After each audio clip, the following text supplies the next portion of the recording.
sport. Quando a Venezia dicono che sono sempre un campagnolo, quindi l'idea della terraferma per me è nel cuore. Ho sempre detto, io quando ero giovane ti favo la Pepper, facciamo le sfide con lei, poi ho fuso tutto. Dico, guardando Giorgio, perché Giorgio che è l'altro, abbiamo fatto un'operazione difficilissima al Taglieggio, c'erano 3 società, una società femminile, una società maschile che faceva che era lei, e una società maschile che era il Beers Nest. Io quella volta lì le ho comprate tutte per riuscire a fare un'unica fusione, un'unica realtà, insomma, per fondo.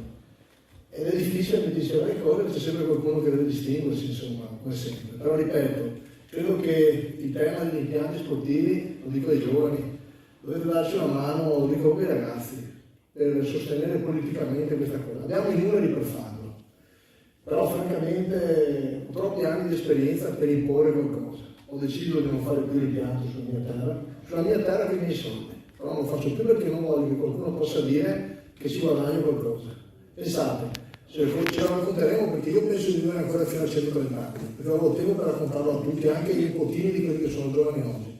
Ma una città così è riuscita in sequenza a mandare via tutte le persone, a farli desistere da questo tipo di ragionamenti, a partire dal famoso del calcio, che è andato via con la squadra intera quella volta, e ancora considerato.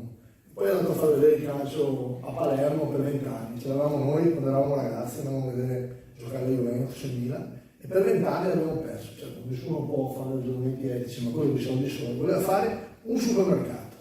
Poi abbiamo fatto 3 ipermercati senza avere niente in cambio.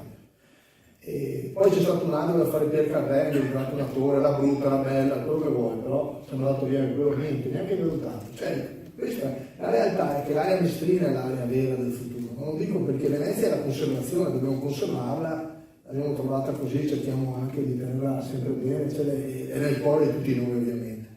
Ma l'area del futuro è magari Venezia, c'è niente da fare. Adesso